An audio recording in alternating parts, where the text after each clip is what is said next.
Good morning, Philippines! Mukhang maganda ang panahon ngayon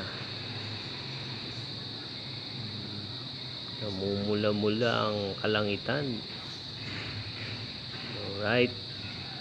Matutuyo na rin ang aking brief. Joke lang. Another day, another life. Okay? Isang positibong araw sa inyo, mga kaibigan. Naway magtagumpay tayong lahat sa ating laban. Ngayon, bukas, at pagpakailanman. Okay?